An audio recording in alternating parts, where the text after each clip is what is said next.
এদিকে ফায়ার হেঁটে হেঁটে এসেছে, এখন বলছে আল্লাহর কসম তুই হাটে যায়নি বলে এলি? হ্যাঁ এলাম। আল্লাহর কসম এক্ষুনি এলাম বললি? হ্যাঁ বললাম। আল্লাহর কসম বলছিস তোর পকেটে 10 টাকা নেই বললি? আল্লাহর কসম নেই। আচ্ছা এবার বল, আল্লাহর কসম তোর পকেটে যদি 10 টাকা থাকে তোর নতুন বিয়ে করা বউ 3 তালাক হবে বল? আবার বেশি ভাষা বলছে।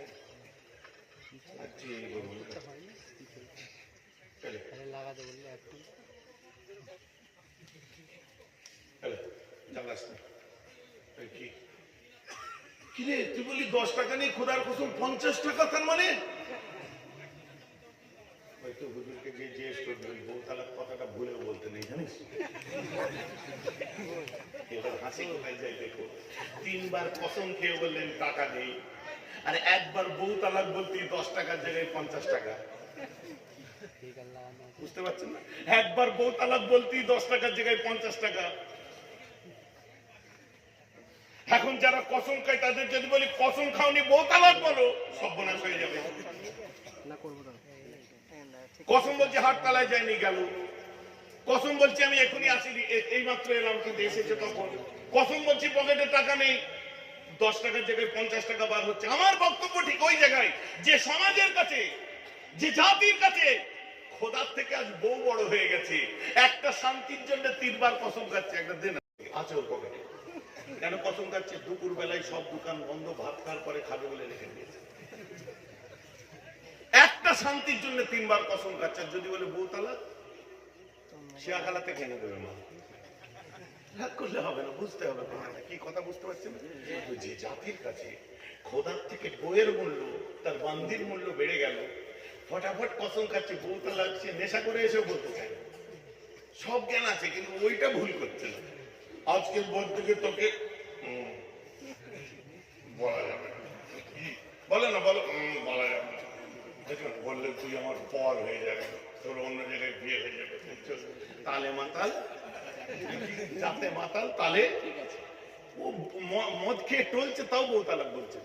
কথাটা বুঝতে হবে। আমার বক্তব্য ওই জায়গায় যে জাতির কাছে খোদার থেকে বান্দির মর্তবা বেড়ে যায়, যে জাতি কসম খেতে তাদের কাছে মানে মুখে বাঁধে না, দ্বিধাবোধ করে না, অর্থাৎ বান্দির জন্য সে সবকিছু করতে পারে, সেই জাতিকে ওয়াজ শুনিয়ে এক রাতে আল্লাহ হেদায়েত করে দেবে। 4টে চিল্লা দিয়ে এলে হেদায়েত হয়ে যাবে, 5 বার মসজিদে শুয়ে থাকলে হেদায়েত হয়ে যাবে, 3 রাত জিয়ারত করতে গেলে হেদায়েত হয়ে যাবে না। মানসিকতা তৈরি করতে হবে যে আমি মিথ্যা বলবো না, আমি সত্য পথে চলবো, আমি নিষ্ঠার সাথে কাজ করব, আমি আমানতের খেয়ালত করবো না, আমি মানুষকে জ্বালাবো না, আমি মানুষকে কুপথের আপনার কোন রকম অ্যাডভাইস দেবো না, খারাপ পথে যাওয়ার যুক্তি দেবো না, আমি মানুষকে ভালোবাসবো, মানুষের হেসে কথা বলবো, মানুষের সঙ্গে ব্যবহার সুন্দর রাখবো, মুআমিলাতের ক্ষেত্রে কোনো দূরত্ব রাখবো না, কারো কোনো পার্সিয়ালিটি করবো না, পক্ষপাতমূলক কথাবার্তা বলবো না, দালালি করবো না, চাটুকারিতা করবো না। আমি সরকারের জন্য, নেতার জন্য, লিডারের জন্য, শাসকের জন্য আমার জাতিকে আমি ধ্বংসের পথে ঠেলে দেবো না। এই ধরনের শপথ করুন, দুনিয়াও ইজ্জত দেবে, আল্লাহও আপনাকে ইজ্জত দেবে। কথাটা আমি ঠিক বলছি না ভুল বলছি? এই শপথ আমাদেরকে নিতে হবে, করতে হবে। আর যদি আমরা না করি, ধর কাছে ধরে আছে, দৌড়াচ্ছে এখান থেকে ওখানে, ওখান থেকে ওখানে, সেখান থেকে সেখানে, প্রচুর হবে। ওই জন্য বলছি মাগরুরা বিঙ্গিরে মে হালেরা, মাগরুরা বিঙ্গিরে মে কালেরা, কালেরা বগজার মর্দে হাল শো, পেশ মর্দে কামেলে পামাল শো। আমি যে কথাগুলো বললাম না, আল্লাহ রহমত, এগুলো বাইরে 24 পরগনা, হাওড়া, এখানে ওখানে দূরে দূরে এগুলো বলা খুব সহজ, কিন্তু এই কথা নিজের গ্রামে বসে বলতে গেলে বুকে কতটুকু তাকত রাখতে হবে, বুঝতে পারছেন? সঙ্গে সঙ্গে ঘুরিয়ে ধরবে যে কটা কথা বললে তো মেহরাব নিজেই দোষী তার জন্য, ওর মধ্যেও তো এই খারাপ গুণগুলো সব আছে। কথা বুঝতে পারছেন? কারণ গ্রামের মানুষ আপনারা সকালে দেখছেন, বিকেলে দেখছেন, কেউ সন্ধ্যেতে দেখছেন, দুবেলা দেখা হচ্ছে, সালাম কালাম হচ্ছে। কিন্তু বলতে গেলে আমাকে তো ভয় লাগবে, আমি এই ওয়াজগুলো করবো না বাবা, ঘুরিয়ে যদি আমাকে এরা জাজ করে, ঘুরিয়ে যদি আমাকে দোষারোপ করে দেয়, বলতে গেলে বুকে সাহস রাখতে হবে। আল্লাহর জন্য বলেছি, হ্যাঁ ভুল আমার থাকতে পারে, আমি মানুষ, কিন্তু আল্লাহ আমাদের সকলকে গুনাহ কাবীরা থেকে হেফাজত করুক। আর আল্লাহর শুকর এমন ভাবে চলাফেরা করিনি যে আপনারা এইগুলোর জন্য আমার দিকে আদর তুলে দেবেন। আব্বাজান যে স্টাইল শিখিয়ে দিয়েছে সেই নকশে কদম অনুযায়ী চলবে। যেদিন দেখবো আমি পাচ্ছি না, জাতির সঙ্গে গাদ্দারি করতে পারবো না, জাতির সঙ্গে বেঈমানি করতে পারবো না, ছেড়ে দেবো এই জগৎ। কিন্তু আপনাদেরকে ভুল বুঝিয়ে কোনোদিন ইনকাম করে খাবো না, এটা আমি আপনাদের কাছে ওয়াদা করলাম। দোয়া করবেন যেন এই ওয়াদার উপর আল্লাহ আমাকে কায়েম রেখে দেন। ভাইজান কেন বলছেন হাত হতে ইয়ার এনাফ, অনেক হয়ে গেছে, অনেক। মানুষ আমাদের কাছে অনেক কিছুর আশা করে, ন্যায় সত্যের আশা করে, আমাদের কাছে নিষ্ঠার আশা করে, আমাদের কাছে মানবতার আশা করে, আমাদের কাছে নৈতিকতার আশা করে, আমাদের কাছে ভালোবাসার আশা করে, আমাদের কাছে সত্য পথ দেখাবো সেই আশা করে। আমরা যদি করাপশনের মধ্যে চলে যাই, আমরা যদি দুর্নীতিগ্রস্ত হয়ে যাই, আমরা যদি সেই জগৎ থেকে সরে অন্যায়কে সাথ দিয়ে দিই, মানুষ বাঁচবে কোথায় গিয়ে? সুকুনের নিঃশ্বাস ফেলবে কোথায় গিয়ে তারা?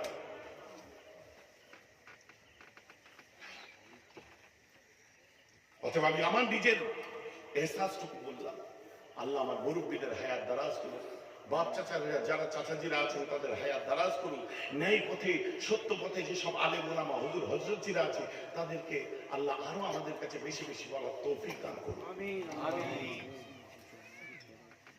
বিরক্ত লাগছে নাকি আমার কথা শুনে? কথাগুলো বুঝতে হবে, বুঝার জিনিস।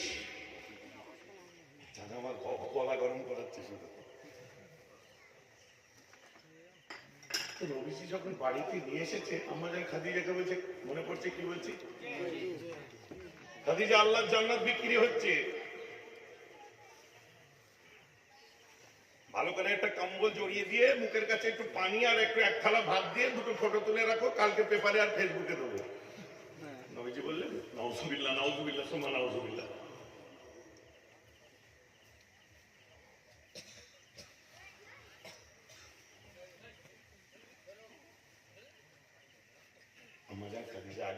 আবার ফিরে আসলে পরে হুজুর ওর বুকে মানাতে মূর্তি, কার মূর্তি দেখতে হবে না, ওকে যে সৃষ্টি করেছে আমাকেও সে সৃষ্টি করেছে, তোমাকেও সে সৃষ্টি করেছে, তুমি মানুষের সেবা করো, আল্লাহ জান্নাতুল ফিরদাউস দান করবে। চলো ঠিক আছে। আম্মা জান খাদিজা তার গা ধা ময়লা দুর্গন্ধ করে সুন্দর করে ধুইয়ে দিলে, মাথার চুল টুল আঁচড়ে পরিপাটি করে গোসল করে সাফ সুতরা করে জবে রুটি দিলেন, বাজরার রুটি দিলেন, খাসির গোস্ত দিলেন, আম্মা জান খাওয়ালেন, খাইয়ে দাইয়ে আমার মাঝে মধ্যে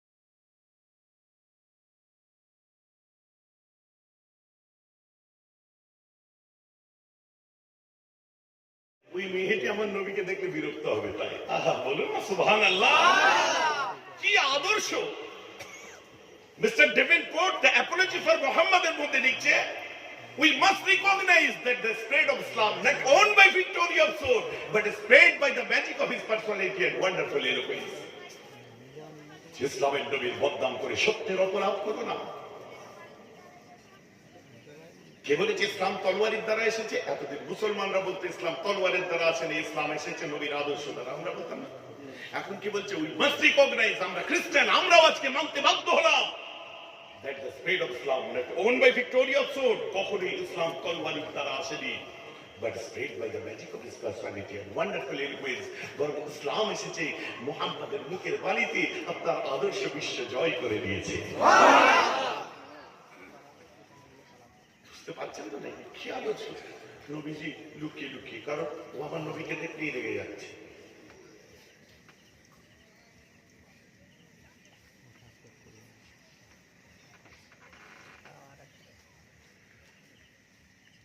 একদিন আমার রাসূল দেখছি আম্মাজান ফাতেমা হাতে করে পানি নিয়ে যাচ্ছে, মেয়ে হাতে করে পানি নিয়ে যাচ্ছে। আমার রাসূলকে দেখে খুব সুন্দর লাগে। আমার রাসূল একটু ভয় খাওয়াবার জন্য জোরে বলল, ফাতেমা আব্বু পানিটাই পড়েছে তো, আর একটু হলে। কার পানি নিয়ে যাচ্ছে মা? বলছে একটা মজার কথা আছে আব্বু। বলে কি? ওই ঘরে মেয়ে আছে, ওর পানি নিয়ে যাচ্ছে, ও তোমাকেও নবী বলে মানে না আর আল্লাহকেও আল্লাহ বলে মানে না। তাহলে ওর জন্য পানি নিয়ে যাচ্ছ কেন? ওটা আলাদা ব্যাপার। ও আল্লাহ বলে মানুক আর না মানুক, আর আপনাকে নবী বলে মানুক আর না মানুক। আমার মা আমাকে বলেছে ওর খেদমত করলে আপনি নাকি বলেছেন আল্লাহ জান্নাত দেবে, তাই কোন জাতির আমি দেখছি না, ওর খেদমত করে আমি জান্নাত পেতে চাই। ওদেরকে আজ আমি শোনাতে চাই, যারা আজকে চিৎকার করে বলতে দ্বিধাবোধ করে না, ওরা হলো সন্ত্রাসী, ওরা হলো দুষ্কৃতকারী, ওরা হলো খারাপ, ওরা সাম্প্রদায়িক। ইসলাম ধর্মের কোন সন্তান সাম্প্রদায়িক হতে পারে না, কারণ যে বাড়িতে ছোট্ট বাচ্চা মেয়েটিকে শিক্ষা দেওয়া হয় যে মানুষকে কোনো মুসলমানকে নয়, যে কোনো ধর্মের পিয়াসাকে পানি খাওয়ালে জান্নাত পাওয়া যায়, সে জাতি কখনো সন্ত্রাসী হতে পারে না, সে জাতি কখনো সন্ত্রাসী হতে পারে না। আমরা মানবতার শিক্ষা পেয়েছি, আমরা নৈতিকতার শিক্ষা পেয়েছি, আমরা মূল্যবোধের শিক্ষা পেয়েছি, আমরা মানব প্রেমের শিক্ষা পেয়েছি, আর সব শিক্ষা দিয়েছে আমার রাসূল। কথা বোঝা যাচ্ছে কি যাচ্ছে? এখন তো ধর্মের ভিত্তিতে সবকিছু বের করো, জোর জবরদস্তি করে ধর্মের কথা বলো। স্লোগান এসে গেল জয় শ্রীরাম, কথা বুঝতে পারছেন? আমাকে দেখে বললো জয় শ্রীরাম, আমাকে দেখে জয় শ্রীরাম চলে। আমি বললাম ভাই তুমি আমাকে দেখে জয় শ্রীরাম বলছো, আর আমি এমনকি মহাপুরুষ, আমাকে দেখে চোর ডাকাতের কথা মনে পড়লো না, আমি এমনই মহাপুরুষ হয়ে গেলাম, আমাকে দেখে মর্যাদা পুরুষোত্তম রামের কথা তোমার মনে পড়ে গেল, তার মানে আমিও নিশ্চয়ই একজন বড় কেউ। চুপ করে আছে, আমিও তাকে বললাম তুমি জয় শ্রীরাম বললে, আমি একটু বলি জয় জয় শ্রীরাম। আপনি কেন বললেন? কোন শাস্ত্রে লেখা আছে মর্যাদা পুরুষোত্তম শ্রীরাম কেবলমাত্র হিন্দুর জন্য? কোন শাস্ত্রে লেখা আছে তোমার মর্যাদা পুরুষোত্তম রাম শুধুমাত্র তাকে শ্রদ্ধা হিন্দু ধর্মের মানুষ করে? কোন শাস্ত্রে লেখা আছে মর্যাদা পুরুষোত্তম রামকে শ্রদ্ধা কেবলমাত্র তোমার জাতির মানুষ করবে আর মুসলমানরা শ্রদ্ধা করার অধিকার নেই? কোন শাস্ত্রে লেখা আছে তোমার ধর্মের শ্রীরামকে কেবলমাত্র হিন্দুরাই শ্রদ্ধা করবে, খ্রিস্টানদের শ্রদ্ধা করার অধিকার নেই? কোন শাস্ত্রে লেখা আছে? অতএব শ্রদ্ধেয় যারা, তাদেরকে সর্বজাতির মানুষ শ্রদ্ধা করে। এই নামটাকে অন্তরে রাখতে হয়, ভিতরে রাখতে হয়, কেউ মানুক আর না মানুক, শাস্ত্র বলছে তিনি একজন সম্মানীয়। সারা পৃথিবীর হিন্দু, মুসলিম, বৌদ্ধ, খ্রিস্টান সকলে তাকে সম্মান করে। এই নামটা কোনো পলিটিক্যাল স্লোগান হতে পারে না, এগুলা কাউকে দেখে ইন্টেনশনালি এই নামটা নিতে হয় না। এই নামটা ঠাকুর ঘরে দিতে হয়, এই নামটা পুজো করার সময় দিতে হয়, এই নামটা পবিত্র অবস্থায় দিতে হয়। কারণ আমি হযরত মুহাম্মদ সাল্লাল্লাহু আলাইহি ওয়াসাল্লামকে মেনে চলি, কিন্তু তার শিক্ষা অনুযায়ী আমি মর্যাদা পুরুষোত্তম রামকে শ্রদ্ধা করি, আমি জিসাসকে শ্রদ্ধা করি, গুরু নানককে শ্রদ্ধা করি। কারণ আমার নবী শিখিয়েছে সারা পৃথিবীর সকলের শ্রদ্ধাকে তোমরা শ্রদ্ধা করবে, তুমি যেটা মেনে চলবে আল্লাহ সেটার ফল দেবে। চুপ করে আছে। অথবা এখন ধর্মীয় আবেগ দেখা কোথাও কিছু নেই, নারে তাকবীর আল্লাহু আকবার, ওয়ান্টেড সেন্টার ভেঙে দিয়ে বসে রইল লাদেনের। ধর্ম তো মানবতার শিক্ষা দেয়, ধর্ম নৈতিকতার শিক্ষা দেয়। আর এই সমস্ত বড় বড় ধর্মগুরুদের নাম নিয়ে রাস্তাঘাটে যখন ড্রিঙ্ক করে কেউ ইন্টেনশনালি এইসব নাম দেয়, এটা ভুলে যাবেন না কেবলমাত্র হিন্দু সম্প্রদায়ের মানুষ নয়, প্রকৃত ধার্মিক মানুষ যে সম্প্রদায়েরই হোক, এই নামগুলো যদি কোনো অসম্মানের সাথে কেউ নেয়, তখন প্রকৃত ধার্মিক মানুষকেই কষ্ট লাগে। কথাটা আমার বুঝতে পারছেন? কিন্তু আবেগের জোয়ারে ভেসে যাচ্ছে আমরা। সব জায়গায় আবেগ কাজে লাগালে হয় না। রাজনীতি রাজনীতির জায়গায় থাকবে, ধর্ম ধর্মের জায়গায় থাকবে। যেমন মসজিদের মধ্যে রাজনৈতিক স্লোগান চলবে না, মন্দিরের মধ্যে রাজনৈতিক স্লোগান চলবে না। অতএব মন্দির মসজিদের জিনিসগুলোকে রাস্তাঘাটে নামিয়ে এনে সেগুলোকে দিয়ে তো আর স্লোগান দিলে চলবে না, তাই নারে তাকবীর আল্লাহু আকবার, এটা কি কোনো রাজনৈতিক স্লোগান? সকলে বলুন না রাজনৈতিক স্লোগান। মুসলমান আন্তরিক ভাবে এই স্লোগানটা দেয়, অন্তর থেকে এই স্লোগানটা দেয়, এই নামটা নেয়, এই নামের ধ্বনি তুলে মিলাদে, মাহফিলে, জলসা জুলুসে, এবং যে কথাগুলো শুনতে ভালো লাগে, জাতির জন্য, কওমের জন্য বলে, শুনতে ভালো লাগে, জজবা আসার জন্য। কিন্তু লিখিত পরিত ভাবে কোনোদিন মুসলিমরা বলতে পারবে না যে এটা আমার পার্টির স্লোগান, বলে ফেলে। অতএব ধর্মীয় জায়গাটা হচ্ছে আলাদা, রাজনৈতিক জায়গাটা হচ্ছে আলাদা। কারো যদি মনে হয় যে আমি রাজনীতি করছি, সেখানে বাধা দেওয়ারও কিছু নেই। আজকে বিভিন্ন কথা ঘুরে ফিরে সেই পুরনো কথা টেনে টেনে দাদা হুজুর করেছে, দাদা হুজুর করেছে, দাদা হুজুর করেছে, একটা কথা বারবার বলা হয়। আমি তো তাদেরকে বলি দাদা হুজুর অনেক কিছুই করেন, আর দাদা হুজুর অনেক কিছু করতে বারণও করেন। অতএব দাদা হুজুর পীর কেবলা করেছেন কি করেননি সে বিতর্কে যাওয়ার দরকার নেই। কেউ যদি ব্যক্তিগতভাবে মনে করে যে আমি সংসদীয় গণতন্ত্রে নিজের নাম লিখাতে চাই এবং রাজ্য রাজনীতিতে অংশগ্রহণ করতে চাই, তার কি সাংবিধানিক অধিকার নেই? তার কি গণতান্ত্রিক অধিকার নেই? তার ইচ্ছা, তার চয়েস। আমার যেদিন মন যাবে আমি করব, যদিও আমি রাজনীতি করি না অবশ্য। তবে হ্যাঁ, পিছিয়ে পড়া মানুষের জন্য যারা বলে, আর্থসামাজিক গরিবের আর্থসামাজিক অবস্থা নিয়ে যারা বলে, অধিকারের জন্য যারা লড়াই করে, আমি সবসময় সে আমার ভাই হোক আর আপনার ভাই হোক, আমি অধিকারের কথা যখন বলে আমি সেটাকে সমর্থন করি। কথা বুঝতে পারছেন কি পারছেন? তার জন্য কোনো যদি লিডার আমার বাড়ির দিকে আগুন তুলে দেয়, আমার বাড়ির দিকে যদি কাদা ছোড়ার চেষ্টা করে, জঙ্গি তকমা দিয়ে দেয়, তাকে ফুল চন্দন দিয়ে আমি তার পুজো করতে পারবো না, আর তাকে ফুরফুরা শরীফে ডেকে এনে তাকে গঙ্গা জল দিয়ে ধোয়াতে আমি পারবো না। তখন তাকে ইটের জল পাথর দিয়ে দেবো, তখন আচ্ছা আচ্ছারা মানুষকে 90 থেকে 180 ডিগ্রি পাল্টি মারতে হবে। কথা বুঝতে পারছি?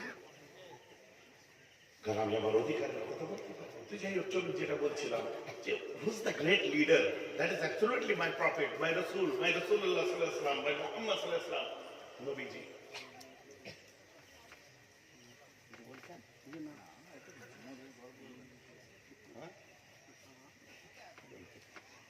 মসজিদে গরম পানি দিতে বলছি, চা দিয়েছেন না? এক্ষুনি গরম পানি, চা এক্ষুনি না, মসজিদে এক্ষুনি চা দিয়ে দেন, সব গরম হয়ে যাবে।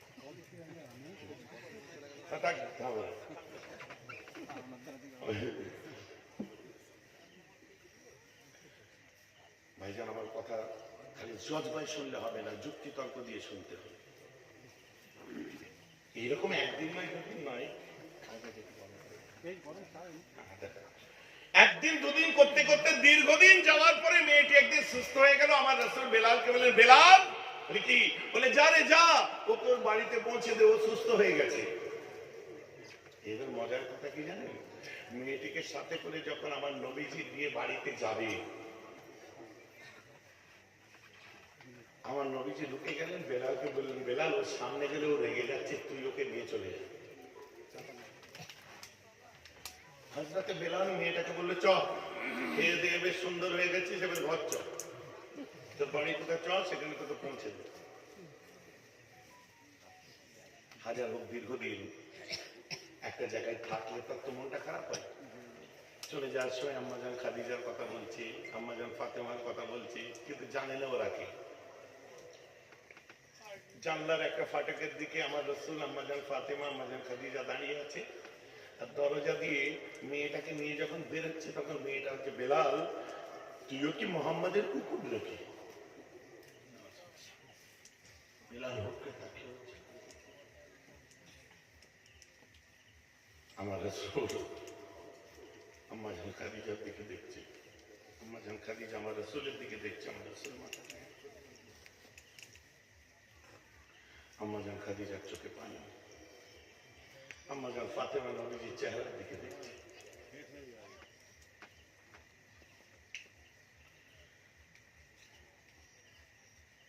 খাদিজা বলছে, হুজুর আপনাকে কেউ কিছু বললে আমার বড় খারাপ লাগে। আমার রাসূল বলছে, খাদিজা আমি জানি। আম্মাজান ফাতেমা বলছে, পৃথিবীর বুকে আমার আব্বার মতো আব্বা কিয়ামত পর্যন্ত আর জন্মাবে না। বেশক আম্মাজান ফাতেমার আব্বার মতো আব্বা কিয়ামত পর্যন্ত আর জন্মাবে না। ইমাম হুসাইন হাসানের নানার মতো নানা কিয়ামত পর্যন্ত জন্মাবে না। আম্মাজান খাদিজার সওহারের মতো সওহার কিয়ামত পর্যন্ত জন্মাবে না। উম্মতে মুহাম্মাদীদের নবী মুহাম্মাদের মতো নবী কিয়ামত পর্যন্ত আর জন্মাবে না। হযরত বেলাল বলছে, মাথা গরম করবি না, চুপচাপ বেরিয়ে আমার সাথে চল। রেগে যাচ্ছিস কেন? মোহাম্মদ ভালো লোক নয়, মোহাম্মদ ভালো লোক নয়, খেয়ে দিয়ে চর্বি হয়েছে না। গলা হাত দিয়ে একদম তোর গলা ইয়ে ছেড়ে দেবো। আমার রাসূলের দিকে বেলাল তাকিয়ে দেখতে আমার নবী বলছে, বেলাল ফের খানিকটা এগিয়ে যায়, বেলাল তুমি মোহাম্মদ সম্পর্কে জানো না, আমি সব জানি। ওর মতো কঠিন দিলের আর হিংসুক মানুষ একটাও নেই। যে ঘাড় মটকে দেবো, উল্টো পাল্টা কথা বলে। নবীজির দিকে তাকিয়েছে, আমার রাসূল বলছে, না বেলাল। কিছু দূর আগে গিয়ে বলছে, মোহাম্মদের মতো সংদিল মানুষ পৃথিবীতে খুব কম আছে। ও জাদু করে, আক্স দেয়। একবার যে মোহাম্মদের দিকে যায়, সে আর কখনো ফিরে আসে না। কারেক্ট। পৃথিবীর জমিনে আল্লাহ রাসূলের দিকে যে একবার গেছে, ও আর কিয়ামত পর্যন্ত কোনো দিকে ঘুরবে না। সুবহানাল্লাহ। কিছু কিছু ভালো কথা আছে। ও আক্স করে, জাদু করে, মানুষকে বশ করে, বশীকরণ করে। ও খুব খারাপ লোক জানিস। গর্দানটা ধরে পটকান দেবে, আছাড় মারবে। কি বেলাল পিছন দিকে তাকিয়ে দেখে আমার রাসূল বিচলিত হয়ে দুটো হাত মেলে বলছে, না না না বেলাল, ওকে তুমি আমার আল্লাহর জন্য মাফ করে দাও। বেলাল রেগে দিয়ে বলে, এই বুড়ি, তুই কি জানিস আজকে তুই কত বড় অন্যায় করছিস আর কত বড় ভুল কথা বলছিস? বলে কেন? তুই খেয়ে দিয়ে কি তোর চর্বি হয়েছে? বলে কেন? তোদেরকে কত সেবা করলো বলতো তোর ওরা? বলছে হ্যাঁ রে, বাড়িতে একটা বউ ছিল, খুবই সেবা করেছে, ও যেন অনেক ভালো থাকে, আমি ওর উপর খুব খুশি আছি। ওর মতো দয়ালু মেয়ে পৃথিবীতে হতে পারে না। ওর একটা সোনার ফুটফুটে বাচ্চা মেয়ে আছে, ওই মেয়েটা আমাকে পানি এনে খাওয়াতো। ওর মতো বাচ্চা আর আমি কোনোদিন দেখিনি। ও যেন অনেক বড় হয়, আমি ওর জন্য দোয়া করতে থাকি। ওদের মতো মানুষ হয় না। বলছে বোকা, তুই যে মেয়েটির কথা বলছিস ওটা অন্য কোনো মেয়ে নয়, আর যে বউটির কথা বলছিস অন্য কোনো বউ নয়। তুই যে বউটার কথা বলছিস ওটাই হলো নবী মুহাম্মাদের স্ত্রী, আমাদের মা জান। আর যে বাচ্চাটা তোকে পানি এনে খাওয়াতো ওটা অন্য কেউ নয়, আমাদের মা জান, নবী মুহাম্মাদের কন্যা। ওটা খাতুনে জান্নাত, ওকেই বলে আম্মা জান ফাতেমা। আর তুই যে বাড়িটাই ছিলিস ওটা অন্য কারো বাড়ি নয়। এতদিন পর্যন্ত তোকে যে আশ্রয় দিয়েছিল ওই বাড়ির মালিক হলো বিশ্ব নবী মুহাম্মদ।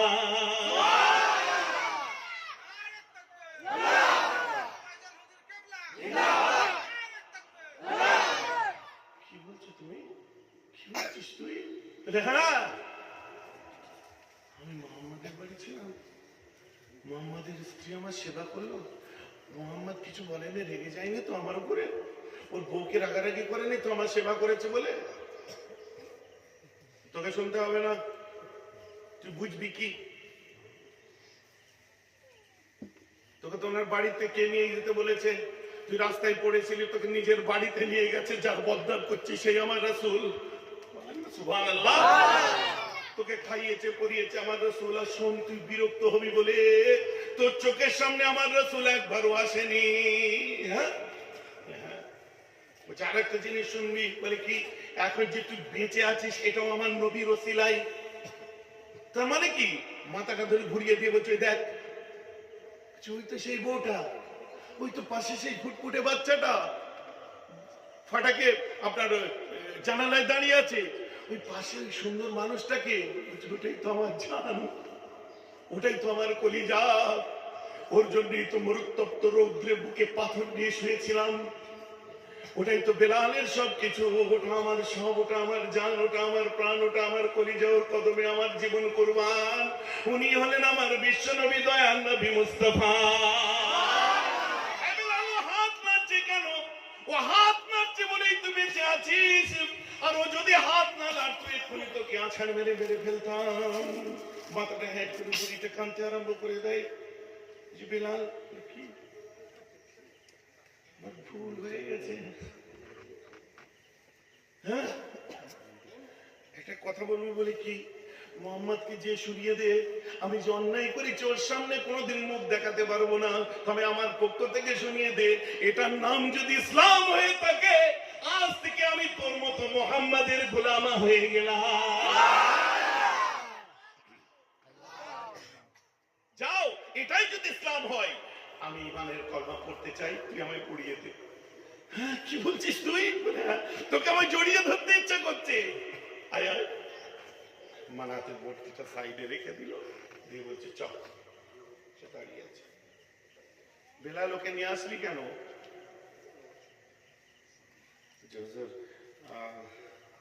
ব্যাপার আছে। বল না রে, কেন নিয়ে আসলি? এখানে আবার কোনো ওহাবি মতবাদের মানুষ যেন বলবেন না আমার নবী তো জানতেন না। হ্যাঁ সত্যি তো, দিলের খবর আল্লাহ ছাড়া কেউ জানে না। আর আমার আল্লাহ যেটা নবীজিকে জানাই সেটা আমার নবী জানে। কথা বুঝতে পারছেন? অথবা এটাকে নিয়ে বাড়াবাড়ি করবে। এরকম আমাকে প্রশ্ন করেছিল, আমার নবী মেরাজের রাত্রি যখন ফিরে আসছে, বিরক্ত লাগছে নাকি? মেরাজের রাত্রি যখন ফিরে আসছে, আর বর্ধমানের ওদিকে কোনো জায়গায় ওয়াজ করছিলাম, তো আমাকে তো দেখলে একটু ইদানিং দাড়ি টাড়ি একটু বড় টড়ো হয়েছে বুঝলেন, কিন্তু আব্বা ইন্তেকালের আগে আমার দাড়ি একদম প্লেন হয়ে থাকতো। আপনারা বলবেন হুজুর চাঁচতেন কেন? আমি জীবনে চাঁচিনি, আমার ওই রকমই প্রোডাকশন ছিল, যার জন্য আমি বলতাম ভাই প্রোডাকশন আমার খুব ঢিলে। তো এর পিছনে দোয়া আছে, আল্লাহর রহমত, আপনাদের দোয়া। আমাকে দেখে তো হুজুর লাগতো না, তো আমি যখন ওয়াজ করছি আল্লাহ রাসূল যখন খোদার আজ থেকে ফিরছে, আমার আল্লাহ বলছে মুহাম্মদ আমি তোমার উম্মতদের জন্য কিছু দিতে চাই, নিয়ে যাও। আমার রাসূল বলছে কি দেবে? আল্লাহকে কি দেবে? আমি তোমার উম্মতদের জন্য সারা দিনের 50 ওয়াক্ত নামাজ ফরজ করে দিলাম। আমার নবী বলছে আলহামদুলিল্লাহ, আল্লাহ কত সুন্দর খবর। যখন ফিরে আসছে চৌথা আসমানে এসে মুসা নবীর সঙ্গে দেখা হয়ে গেছে। মুসা নবী আমার রাসূলকে বলছে ভাই এত খুশি খুশি কোথায় যাচ্ছ? বলছে জানেন আল্লাহ আমার উম্মতদেরকে সারা দিনে 50 ওয়াক্ত নামাজ দিয়েছে, আমি খুশিতে বাগ হয়ে গেছি। বলে সর্বনাশ হয়ে গেছে। বলে কেন? ওরা একাত্ম পড়বে না, শিগগিরই কিছু কমিয়ে আনো, তা নাহলে সারা জীবন উম্মত গুলো ফেসে যাবে। আমার রাসূল চলে গেল, জানে কিছু কমিয়ে দেবে। या अल्लाह जे सोनिया तुसी गल दसो मेरे सोनिया। पंजाबी भाषाয় সুন্দরকে সোনিয়া বলে। কি বলছে বলো, দসো আমার বন্ধু। या अल्लाह 50 नमाज़ें बहुत है, उम्मत बड़ी कमजोर, थोड़ा रियायत करो वरना फंस जाऊंगा। 50 সূত্র, এটা আবার পাঞ্জাবি ভাষায় খুব সুন্দর লাগে শুনতে, তাই আমি একটু বললাম। তো 50 ওয়াক্ত নামাজ আল্লাহ অনেক, উম্মত বড় কমজোর, একটু কমিয়ে দেন যেন 2 ওয়াক্ত কমে। আল্লাহ বলছে যাও আমি 10 ওয়াক্ত কমিয়ে এক ঝটকায় 40 করে দিলাম। বলছি এক ঝটকায় 10 ওয়াক্ত শেষ, কি মুশকিল। ফিরে আসলো, মুসা নবী বলছে কত বাঁচলো? বলছে দূর ভাই মাত্র 40 ওয়াক্ত আছে। বলে কিছু হয় না, তুমি ফের যাও। ফের আমার নবী গেছে, ইয়া আল্লাহ আইয়ুল আহসানুল জামিল, এই খুবসুরত সে খুবসুরত নবী, এই সুন্দর থেকে সুন্দরতর নবী, বলো কি ব্যাপার? বলে আল্লাহ 40 ওয়াক্ত মানে চলো 30 ওয়াক্ত দিয়ে নাও। ফের এসেছে, মুসা বলছে ফের যাও আরো কমাও। ইয়া আল্লাহ 30 नमाज भी बहुत है, कोई नहीं तो 10 ले ले। फिर এসেছে ইয়া আল্লাহ 10 नमाज भी 20 ले ले। फिर এসেছে মুসা বলল আবার যাও, আবার যে বলছে ইয়া আল্লাহ 20 नमाज भी बहुत है, कोई नहीं तो 10 ले ले। নবী যে এসেছে, মুসা নবী বলছে তুমি ফের যাও। বলছে বাবা 10 করে কমছে, গেলে বলবে আর করতেই হবে না, তখন কি মুসা নবী আমার নবীজি তখন কি বলছে? আমার নবীজি যে তখন বলছে ইয়া আল্লাহ বলো মেরে খুবসুরত নবী, ইয়া আল্লাহ 10 করে কমছে, ভয় লাগছে যদি একটাও না দেয়। ইয়া আল্লাহ বলো বেজিজক বলো, বেখৌফ বলো মেরে দোস্ত, ইয়া আল্লাহ 10 नमाज़ें भी बहुत है, मेरे कोई नहीं, যাও তোমার উম্মতদের জন্য আমি 5 ওয়াক্ত নামাজকে ফরজ করে দিলাম। ফের মুসা নবীর সঙ্গে দেখা এসে মুসা বলছে কত হলো? বলছে ভাই খুব বেশি, 5 ওয়াক্ত আছে আর মাত্র। বলে কিছু হয় না, তুমি এক্ষুনি আবার যে কমিয়ে আনো। আমার নবী 2 কদম আগিয়ে যে রুটি খেয়ে क्या जाओ? मुझे ना बार बार खुदा के पास जाने में मुझे शर्म आती है, ये 5 वक्त रहने दो, আমরা পড়ি পড়ি না পড়ি না পড়ি কিন্তু 5 ওয়াক্তই থাক। এই কি মাথা নাড়ছেন কি? না পড়ি না পড়ি বলছেন, 5 ওয়াক্ত স্টকে থাক, পড়ি পড়ি না পড়ি না পড়ি মানে কি? মাথা নাড়া কি হলো? তখন মনের মতো হয়েছে 5 ওয়াক্ত রাখা থাক, বয়স হলে পড়বো। আপনি জানেন এই ওয়াজটা আমি কোন জায়গায় করেছি আমার মনে নেই। এরকম ডান সাইডে একটা বুড়ো বসেছিল, বুঝতে পেরেছেন? বয়স্ক মানুষ, আমাদের স্টেটের বাইরে কোনো একটা জায়গায়, কোন জায়গায় আমি খেয়াল করতে পারছি না। তো আমি যখন বললাম, जब मूसा ने कहा ऐ मेरे दोस्त, मेरे हबीब, मेरे मोहम्मद सल्लल्लाहु अलैहि वसल्लम, भाई तुम फिर परवरदिगार बारी ताला के पास जाओ और जाके बोलो 5 नमाजें भी बहुत है, थोड़ा रियायत करो। तो फिर मेरे रसूल ने 2 कदम आगे बढ़े और फिर रुक गए, कहने लगे मूसा बार बार खुदा के पास जाने में मुझे शर्म आ रही है। बोलते पाशे बुढ़ोटा ছিল,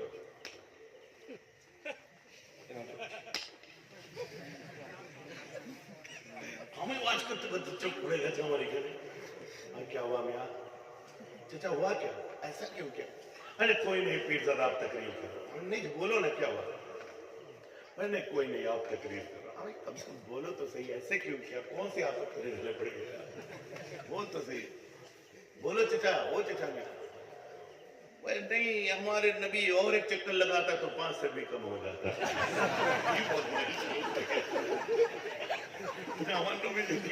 हमारे नबी और एक चक्कर लगाता तो 5 से भी कम। আমি হেসে ফেলি। আচ্ছা ছাড়ো তো, এই ওয়াজ করছি, ডান সাইডে মেমারি এখানে বর্ধমানের কাছে একটা মুনি সাহেব বসেছিল, একটু ওই ঘুরে ঘাড়ে মৌলানা হয়ে যায় না, বলছে আপনার ওয়াজ শুনে, বক্তব্য শুনে আমার খুব ভালো লাগলো। আমি শুকরিয়া হযরত। এই যে আপনি কথাটা বললেন, যে বারবার নবী গেলেন আসলেন, 50 থেকে 40, 40 থেকে 30, 30 থেকে 20, 20 থেকে 10, মুসা নবী যদি না বলতো আমার নবী জানতেই পারতেন না। অতএব মুসা নবীর হেল্প লেগেছিল আমার নবীকে, নাহলে নবী জানতেনই না যে আমরা 5 ওয়াক্তের বেশি পারবো। তার মানে কি বলতে যাচ্ছেন? যে আমাদের মতোই তো তিনি মানুষ ছিলেন, অতএব তিনি এটা জানতেন না, ওই জন্য 50 ওয়াক্ত দিয়ে চলে আসছিলেন। তুমি যখন আমার বন্দুক চালিয়েছো, তো আমি একটা রিভলভার চালাই, ঘুরি। আমি বললাম নবী জানতো না কথাটা না বলে আপনি বলেন আল্লাহই জানতো না যে আমরা 5 ওয়াক্তের বেশি পারবো না, তাই আল্লাহ 50 ওয়াক্ত দিয়েছে। আল্লাহকে মুসা নবী খেয়াল করিয়ে তুলে। হ্যাঁ, তখন বলছে না মানে धीरे धीरे घटाना तो अल्लाह का रहमत है, मुझे धीरे धीरे घटवा के लाना मेरे मुस्तफा का मसलिहत है। बोलो আস্তে আস্তে কমিয়ে আনা তো আমার রাসূলের মসলিহত ছিল না। কেন তাহলে শুনুন, বলে তাকে বললাম মুসা কালিমুল্লাহ তুর পাহাড়ে গেছিল, যে বলেছিল রব্বি আযীনি, कुरान रब तो हिजाब हटा, पर्दा हटा, अंजुर इलैक, मैं मूसा तुझे देखना चाहते हैं। तो रब ने कहा क्या? लन तरानी, ऐ मूसा तू मुझे हरगिज नहीं देख सकते। क्यों परवरदिगार, क्यों नहीं देख सकता? तो मूसा ने कहा मैं तो रसूल हूं, मैं क्यों नहीं देख सकूंगा? तो मेरे बारी ताला ने फरमाया मूसा सुन, न तेरे आंख देखे न चश्मे अंबिया देखे, न तेरे आंख देखे न चश्मे अंबिया देखे, मुझे देखे तो ऐ मूसा सिर्फ और सिर्फ निगाहे मोहम्मद मुस्तफा देखे। बोलो পৃথিবীতে একমাত্র আমার মুস্তাফার দুটো চোখ আমাকে দেখবে। কেন আল্লাহ আমি দেখবো না? সে রাসূল, আমি রাসূল নই। তার উপর কোরআন এসেছে, আমার উপর তওরাত আছে, বেশি তর্ক করবে না। আল্লাহ তাজাল্লা দিলেন, তুর পাহাড়ের একটা কোণ ধ্বংস হয়ে গেল, মুসা নবী বেহুশ হয়ে গেল, রহমতের পানি মুখে এসে পড়লো। মুসা নবী তাকিয়ে বললেন কিনা, হে আল্লাহ अब तो ये शौक़ दीदार रहे नहीं, या अल्लाह तेरा दीदार मिले या ना मिले, कम से कम तेरे हबीब का दीदार, दीदार दे परवरदिगार, तेरे हबीब का दीदार। सुभान अल्लाह। भाई আমি আবার উর্দু ধরে গেলাম কেন? বেশাল হয়ে গেছে, বুঝতে অসুবিধা হয় না তো? বুঝছো তোমার হাবিবের দিদার, ঠিক আছে। আল্লাহ বললেন একবার দেবো। মুসা বলছে একবার না, আমার বারবার চাই। নামাজ নিয়ে ফেরার সময় কবার দিদার হল? একবার না বারবার? জোরে বলেন একবার না বারবার? মৌলী সাহেব ওইটুকু বিদ্যা নিয়ে চললে হবে না। नमाज तो बहाना है, मेरे हबीब से मूसा का दीदार का दुआ कबूल यही निशाना है। बोलो सुभान अल्लाह।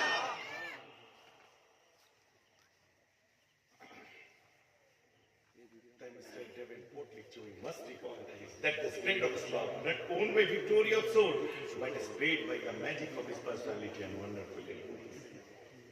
ইসলাম কখনো তরবারির সন্ত্রাস দ্বারা আসেনি, এসেছে মুহাম্মাদের মুখের বাণীতে তার আদর্শ বিশ্ব জয় করে দিয়েছে। আজকে বক্তব্যের মধ্যে প্রথম কি ছিল? আমাদেরকে সৃষ্টি করেছেন কিসের জন্য? আল্লাহর গোলামের জন্য। দিনে মোহাম্মদের জন্য, মুসলমানদের জন্য, পিছিয়ে পড়া মানুষের জন্য, দলিতের জন্য, আদিবাসীর জন্য, গরিবের জন্য যারাই লড়াই করবে, সে আমার ভাই করুক আর আপনার ভাই করুক, আমি অধিকারের কথা বললে আমি তাকে সমর্থন করি। আমি নিজে রাজনীতি না করতে পারি, কিন্তু আবার যারা এই যে জাতির সঙ্গে গাদ্দারি করবে, জাতির পিছিয়ে পড়া মানুষদের সঙ্গে গাদ্দারি করে গভর্নমেন্টের চাটুকারিতা করবে, তারা যদি ইট হয় তো আমি তার বাধ্য হয়ে বসে আছি। তারা যদি বুনৌল হয় তো আমি বাধাতে তুলে এটা মাথায় রাখবো। অতএব ন্যায় সত্যের পথে থাকবো, নিষ্ঠার সাথে থাকবো। কোন নেতা লিডার কার বাবার কোনো ক্ষমতা নেই আপনাদেরকে কিছু করতে পারে। আমি আপনাদেরকে অ্যাসিওর করছি, ওই নেতাদের কানে এই বক্তব্যটা বাজিয়ে দেবে। আমাদের যদি পিছিয়ে পড়া মানুষের, মুসলমানদের, আদিবাসী, দলিতের, উম্মতে মুহাম্মাদীদের যদি কোন রকম আঘাত, কোন রকম আস্ফালন, হুঙ্কার তোমরা দাও, তুমিও যেখানে বাস করো আমিও সেখানে বাস করি, তুমি কোন ডাল ধরে আছো আমি জানি না, যদি পিছিয়ে পড়া মানুষের স্বার্থে, শরীরে, তাদের ইজ্জতে আঘাত লাগে, শুনে রাখো আমার এই বক্তব্যটা তাদের কানে যে বাজিয়ে দাও, দুনিয়া জমিন থেকে আমি বলবো না, তবে হ্যাঁ মানুষের কাছ থেকে, এই দেশ থেকে, রাজ্য থেকে তাকে নেস্তে নাবুদ করে ছেড়ে দেবো।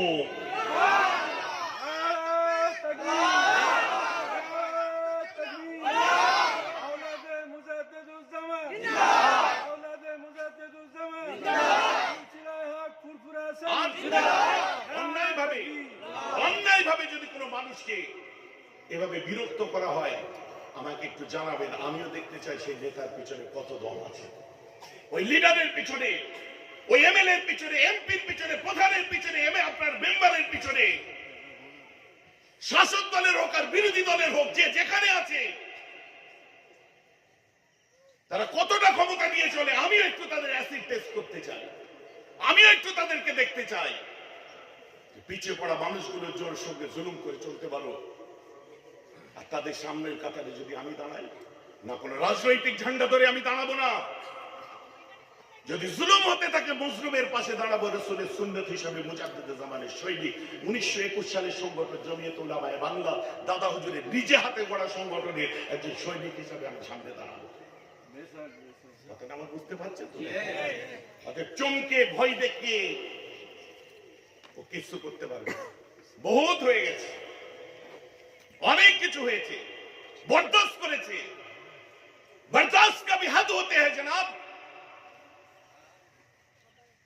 আমরা ন্যায় সত্যের সাথে চলি, ঘুম থেকে উঠবো, মসজিদ মুখী হব, নামাজ পড়বো, নিজে মাথা উঁচু করে, সিনা কত ইঞ্চি, কত ইঞ্চি, कितना इंची बोलो जी, 56 इंच, वो तो मोदी जी का है।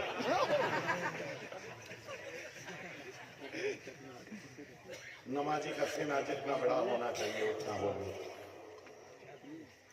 খোদার পথে, আল্লাহর পথে, রাসূলের পথে আমরা ন্যায় সত্যের পথে চলবো। যাকে ভালো লাগবে তার পিছনে যে দাঁড়াবো, তার পিছনে দাঁড়ানো কি, তাকে আমরা মোরাল সাপোর্ট করব, কিন্তু কোনো মজলুমের সঙ্গে আমরা হাত মেলাবো। মনে থাকবে তো আপনাদের? কোন মজলুম, আপনার কোন জালেমের সাথে আমরা হাত মিলাবো না। মাফ করবেন নাউজুবিল্লাহ, আবার আমি সংশোধন করি, মজলুমের পাশে দাঁড়াবো, কোন জালেমের সঙ্গে হাত মিলাবো না। রাজি আছেন আপনারা? আমি কিন্তু হাত তুলে অঙ্গীকার করাবো না। আপনি এই যে হাত তুললেন চাচা, এটা আমার জন্য তোফা, কিন্তু আপনি অন্তর থেকে মেনে চলুন। আমার মুরব্বীদের দোয়া, তাদের পায়ের ধুলো মাথার উপরে থাক আমাদের। আজ মুরব্বী চাচাজি গুলো এখানে এসে বসেছে, তাদের কাছ থেকে দোয়া নেওয়া দরকার। পীরের ছেলে তো কি আছে, তারা আমার থেকে অনেক আগে জন্মেছে, অনেক বেশি ইবাদত করে। আল্লাহ তাদের হায়াতকে সৎকে দারাজ করে বলুন আমিন। আর আমার যুবক ভাইদের বলি, নামাজের সাথে সাথে একটু তরিকা তাসাউফের পথে আসতে হবে। মুরব্বীরাও আছেন, একটু ফজরে এসে নবী শরীফ পড়তে হবে, একটু জিকির আজকার করতে হবে। কেন বলেন তো? নামাজ পড়লে নামাজি হয়, কিন্তু আমাদেরকে নামাজ পড়ে আল্লাহ ওয়ালা হতে হবে। কথা বুঝতে পারছেন? গাড়ি চালালে ড্রাইভার হয়, কি হয়? কিন্তু ফর্মুলা 1-এ যে গেছে সে হচ্ছে আলাদা লেভেলের মানুষ। ইট গাঁথলে রাজমিস্ত্রি হয়, ইট গাঁথলে ঘর তৈরি করলে কন্ট্রাক্টর হয়, কিন্তু আবার একটা কন্ট্রাক্টর হাস নিয়োটিয়া হয়েছে। কাপড় তৈরি করলে দর্জি হয়, আর একটা দর্জি দেখুন মনীষ মালহোত্রা ফ্যাশন ডিজাইনার হয়েছে। রান্না করলে বাবুর্চি হয়, আর একটা বাবুর্চি দেখুন মাস্টার শেফ সঞ্জীব কাপুর হয়েছে। কথা আমার বুঝতে পারছেন? হ্যাঁ, মনে করিয়ে দিয়েছে। আমার কাছে কথা হচ্ছে, রান্না করলে বাবুর্চি হয়, আর আরেকটা বাবুর্চি সঞ্জীব কাপুর হয়, গাড়ি চালিয়ে ড্রাইভার হয়। আর একটা ড্রাইভার আপনার সঞ্জয় আগরওয়াল ফর্মুলা 1 খেলে, বা আপনার বাড়ি তৈরি করে মিস্ত্রি কন্ট্রাক্টর হয়। আর একটা কন্ট্রাক্টর দেখুন আপনার কি বলে হর্ষ নিয়োটিয়া হয়, মশলা বিক্রি করে মশলাওয়ালা মুদি দোকানদার হয়। আর একটা মশলাওয়ালা দেখুন মুকেশ আম্বানি, অনিল আম্বানি হয়। এটাই তো দেখি। চা বিক্রি করে চাওয়ালা হয়, কিন্তু কোন দুধে চা করেছিল গুজরাটের চাওয়ালা দেশের প্রধানমন্ত্রী হয়। অতএব আমি চাওয়ালা থাকতে চাই না, প্রধানমন্ত্রী হতে চাই, আমাকে প্রধানমন্ত্রী বানিয়ে দাও। তাই আমি বলি নামাজ পড়ে নামাজি হতে চাই, কিন্তু বগদাদের আব্দুল কাদের নামাজ পড়ে গৌসুল আজম হয়েছে, আজমিরের মঈনুদ্দিন নামাজ পড়ে গরিবে নওয়াজ হয়েছে, পাঞ্জাবের আপনার মুজাদ্দিদ আল ফিসানি নামাজ পড়ে তরিকার ইমাম হয়েছে, খাজা মঈনুদ্দিন নামাজ পড়ে গরিবে নওয়াজ হয়েছে, ফতেহ আলী ওয়াইসি নামাজ পড়ে রাসূলের নুমা হয়েছে, আমার দাদু নামাজ পড়ে আপনার মুজাদ্দিদ জামান হয়েছে, 5 দাদু নামাজ পড়ে 5 পীর হয়েছে, রামপারা হুজুর নামাজ পড়ে সুফি হয়েছে। আর আমি আপনি নামাজ পড়ছি, রাস্তায় ঘুরবো না, আমরাও নামাজ পড়ে আল্লাহ ওয়ালাই হতে চাই, বলুন সুবহানাল্লাহ। তার জন্য একটু জিকির ফিকির মুরাকাবা মুশাহাদার দরকার আছে। বাচ্চা ছেলে মেয়েরা ভুল ভ্রান্তি ত্রুটি করবে, তাদেরকে আবার শুধরে নিতে হবে। আমার ছেলে ভুল করে না, আমার মেয়ে ভুল করে না, আপনার ছেলে ভুল করে না, আপনার মেয়ে ভুল করে না, আপনার ভাই ভুল করে না, ভাই ভুল করে না, সবাইয়েরই ভুল থাকতে পারে। আবার তাদেরকে ভুল বুঝিয়ে রাস্তায় নিয়ে এসে সঠিক পথ দেখিয়ে দিয়ে তাদেরকেও আমরা এই সঠিক পথের রাস্তা আপনার দিশা দেখিয়ে আমরাও কামিয়াব হতে চাই। সকলে বলুন আমিন। অতএব আমরা সমস্ত হুজুর, হযরত জি পীর সাহেব, হুজুর সাহেব, দাদা হুজুর, 5 হুজুর, দাদা আওলাদ প্রত্যেকটি মাথার তাজ আমরা শ্রদ্ধা করি, কিন্তু নীতি যেটা মেনে চলি ওটা মুজাদ্দিদ জামানের নীতি আদর্শ মেনে সিলসিলায় ফুরফুরা শরীফ অনুযায়ী আমরা চলতে পছন্দ করি। তাই তো নাকি? আমরা কারো বিরুদ্ধে নাই, কাউকে খারাপ বলি না, কিন্তু আমি যেভাবে চলি ওটা আমার চয়েস। এই বলে আজকের বক্তব্য কটা বাজে থাকে? হ্যাঁ, টাইম কোথা দিয়ে গেল কিছু বুঝতে পেরেছেন? বুঝা গেল? আশিকানে মাশুকান জিস্ত কিরামান কাতিবিনা হাম খবর নিস্ত। আশিক আর মাশুকের কি অবস্থা হয়, মানে প্রেমিক আর প্রেমিকা বুঝা যাচ্ছে কি? আল্লামা শেখ সাদির কথা বলছি আমি। বলছে একটা ছেলের সঙ্গে একটা মেয়ের ভালোবাসা, মেয়েটি এখানে বসে আছে জাহাজের এখানে, আর ছেলেটি জাহাজের ওখানে বসে আছে। হঠাৎ কিনারে যে দেখা যাচ্ছে যে এখানে ছেলেটা নেই, ওখানে মেয়েটা নেই। এদের চোখে চোখে কখন ইশারা হয়ে গেছে, দুজন দু সাইড থেকে গায়ে, কেউ বুঝতেই পারলো না। কথাটা বুঝতে পারছেন না? এমন কথাই মগ্ন হয়ে যায়, প্রত্যেকদিন 2 ঘন্টা 3 ঘন্টা ধরে ওয়াজ করে, মানে ফোনে কথা বলে। ডেইলি অত নতুন নতুন ওয়াজ বাই করতে কাল লাগে। সকালবেলায় উঠে গুড মর্নিং, পেটে করে খালি পেট হচ্ছে, কোনো অ্যাসিডিটি হবে, ডাক্তার হয়ে যাচ্ছে। কত কথা, বাপরে বাপ, সারাদিনে সব মিলিয়ে 4-5 ঘন্টা কথা। দুনিয়ার প্রেমিক প্রেমিকা এটা। আল্লামা শেখ সাদি বলছে আল্লাহর প্রেমিকদের সঙ্গে, আল্লাহর মুহিবদের সঙ্গে, আল্লাহর মাহবুবদের সঙ্গে আল্লাহর এবং তার রাসূলের যে সম্পর্কটা তৈরি হয় ওটা দুনিয়া ভুলা করে দেয়। ওটা দুনিয়ার মানুষকে দূরের করা কিরামান কাতিবিনা হাম খবর নিস, কাদের 2 ফেরেশতা ওটা ধরতে পারে না, বলুন সুবহানাল্লাহ। আল্লাহ এবং তার রাসূলের হক কথা, সত্য কথা শুনতে এখানে বসেছে। কোথা দিয়ে সময় চলে গেছে, কত মানুষের ধার দেনার, কাজ কারবার, আলু লাগানো, এই লাগানো, কত কিছু পড়ে আছে, সব ভুলে যেয়ে দেখুন এখানে নবীর প্রেমে এসে নবীর আশিকরা বসে আছে। আল্লাহ কবুল করবেন, সকলে বলবেন আমিন। আজ খাতামুল আম্বিয়া पैदा हुए, शाफिए रोज ज़दा सल्ले अला पैदा हुए, अर्श कुर्सी झुक गए तस्लीम अहमद के लिए, उठ खड़े हो मोमिनो ताज़ीम मोहम्मद के लिए।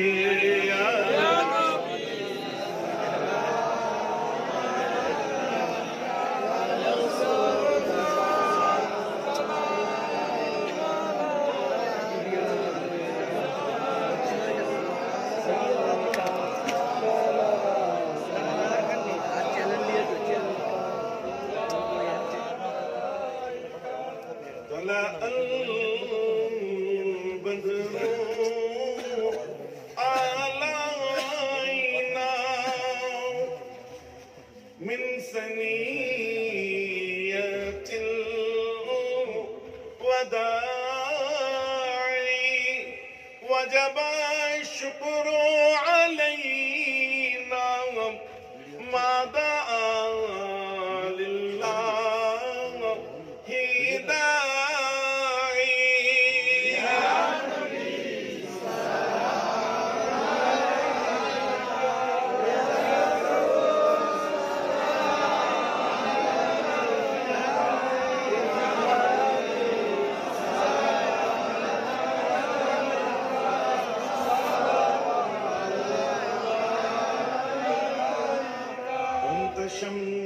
شمس أنت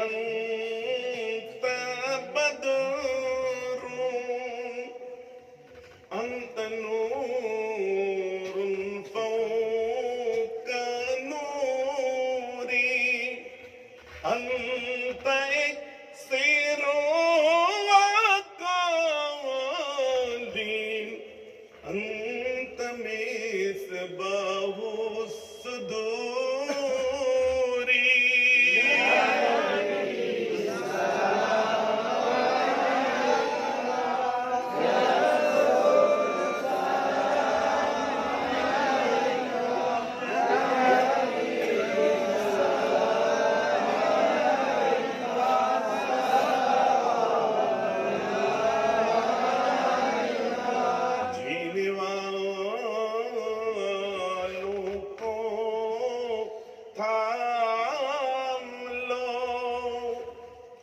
मरने वालों को बचा लो कैद से उम्मत को छोड़ा लो फिर मदीने में हमें बुला लो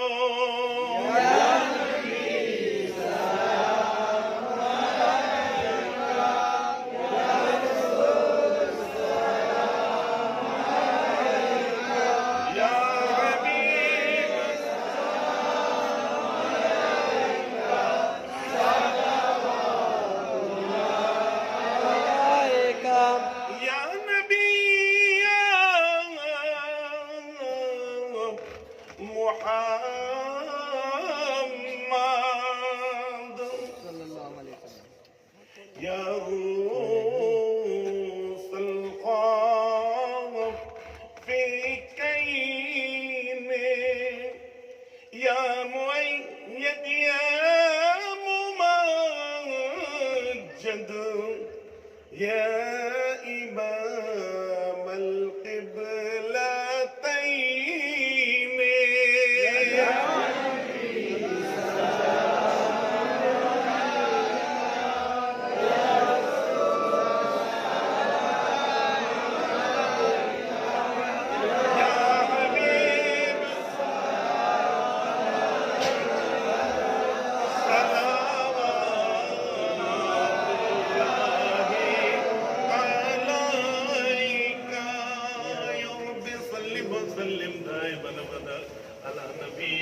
खैर खल्किन खैर मेरे दरूद व सलाम बरगुज़ीदा नबी पर अपना मुदाम बलगल बिकमालिही सुन्नत जमी वहसालिही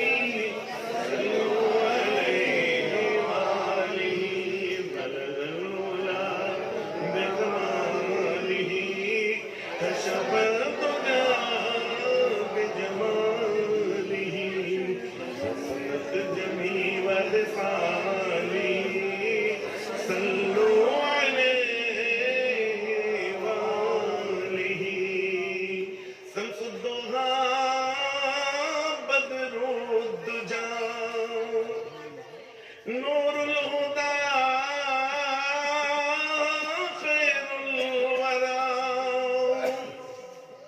शम्सुद्दुहा बदरुद्दुजा नूरुल हुदा खैरुल वरा यानी के मुहम्मदुन मुस्तफा यानी के मुहम्मदुन मुस्तफा कोई हद है कोई हद है उनकी उरूज की बलगल